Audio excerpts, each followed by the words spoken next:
बिस्मिल्लाहिर्रहमानिर्रहीम अस्सलामु अलैकुम वरहमतुल्लाहि वबरकातुहू। डाइजेस्टिव सिस्टम और उसके अंदर पाए जाने वाले अमराज। सबसे पहले देखें जी, डाइजेस्टिव सिस्टम जो है वो हमारे मुंह से शुरू होता है और फिर अनस पे जाके ख़त्म हो जाता है, यानी पखाने की जो जगह है वहाँ पे जाके ख़त्म हो जाता है। तो डाइजेस्टिव सिस्टम के अंदर क्या क्या चीज़ें पाई जाती हैं? इसमें दांत, ज़ुबान और मुंह, और फिर यहाँ पे जो ग्लैंड्स हैं उनका बड़ा एक अहम रोल है। उसके बाद खुराक की नाली जो कि गले से शुरू होके मैदा तक पहुँचती है और फिर मैदा शुरू हो जाता है जी। मैदे के बाद छोटी आंत और फिर बड़ी आंत और फिर रेक्टम और फिर अनस। तो ये एक पूरा डाइजेस्टिव सिस्टम है जी। इस डाइजेस्टिव सिस्टम के अंदर जो सपोर्टिव चीज़ें हैं वो है जी पित्ता या गॉल ब्लैडर, और इसके अलावा लबलबा। तो इस तमाम के अंदर जो पाए जाने वाले अमराज हैं वो क्या होते हैं वो भी मैं आपको बता देता हूँ। सबसे पहले देखें जी, रेक्टम का या कोलोन का अल्सर या कैंसर या फिर स्वेलिंग या फिर IBS, तो ये सारा जो है कोलोन का डिजीज़ है, अंतड़ियों का डिजीज़ है।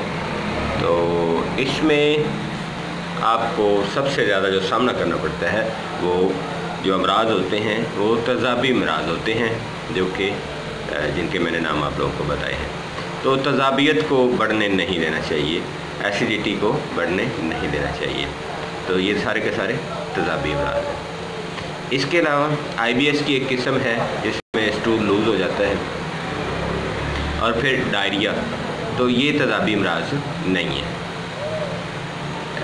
इसके ऊपर जाके अगर हम देखें तो फिर मैदा के अंदर ज़ख्मों का होना यानी अल्सर का होना, स्वेलिंग और H पाइलोरी, इसके अलावा मैदा का दर्द, भूख का ना लगना, बदहज़मी का होना, इंडाइजेशन, स्टमक और इंटेस्टाइन्स, गैस ट्रबल जिसको कहा जाता है, तबखीर, फिर जनाब आपका लूज मोशन का मसला, संगरेनी का प्रॉब्लम, पेट के दर्द का प्रॉब्लम,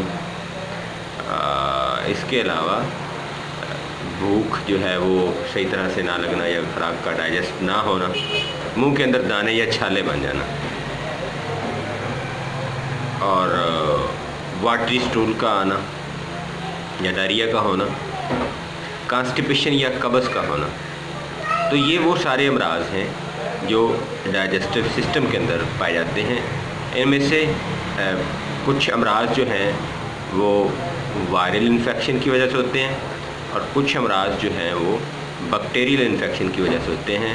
बाकी जो अमराज हैं वो सिस्टमेटिक प्रॉब्लम की वजह से होते हैं, यानी जो ग़िज़ा हम खाते हैं उनके वो असरात होते हैं। तो नाज़रीन देखें, हमारा जो सबसे ज़्यादा चीज़ें जो हैं वो हम मुंह के ज़रिए खाते हैं। वो पानी हो, पानी की शक्ल में लिक्विड हो कोई भी, वो हम पीते हैं तो हमारे जिस्म का हिस्सा बनता है वो। और दूसरा जो खुराक हम खाते हैं वो मुंह के ज़रिए, तो वो डाइजेस्टिव सिस्टम के अंदर से गुजरकर उसमें से भी काफ़ी चीज़ें हमारे जिस्म का हिस्सा बनती हैं। तो अगर हमारा डाइजेस्टिव सिस्टम स्ट्रॉन्ग हो, मज़बूत हो, हर चीज़ को डाइजेस्ट करता हो, स्टमक, तबखीर, पेन और इसके अलावा एसिडिटी वगैरह से बचा हुआ हो, तो बहुत से अमराज जो है उनसे आप छुटकारा पा सकते हैं। इन तमाम अमराज के ऊपर लहदा से मैंने वीडियोस बनाई और इसी चैनल के ऊपर अपलोड की हैं।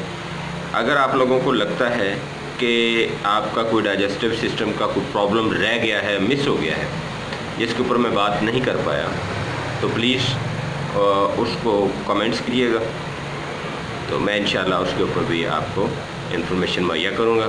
और हर्ब्स जो हैं या देसी अद्वियात जो हैं जो बासानी मार्केट से दस्तयाब हैं वो आपको बताऊँगा, जिनको इस्तेमाल से आप फ़ायदा हासिल कर सकते हैं। इसके अलावा अगर आपको लगता हो कि कुछ अद्वियात जो हैं वो मार्केट से दस्तयाब नहीं हैं, जैसे इंग्लैंड से कुछ लोगों ने रब्ता किया और बाकी कंट्री से, USA से, और फिर हिंदुस्तान से भी, सऊदी अरेबिया से, खैर भारत बहुत से ममालिक से लोगों ने रब्ता किया। मैं अब सारों के नाम तो मुझे याद नहीं है, उन लोगों की मेहरबानी। उनका ये कहना था कि बहुत सी चीज़ें जो हैं वो वहाँ पे दस्तयाब नहीं हैं। तो अगर आपको ऐसा लगे तो मेरा नंबर जो होता है उसके ऊपर आप कांटेक्ट कर सकते हैं, और आप अपने कंट्री के हिसाब से, अपने मुल्क के हिसाब से मेरे से चीज़ें पूछ सकते हैं कि वहाँ पे कौन सी चीज़ें आपको इस्तेमाल करना होंगी।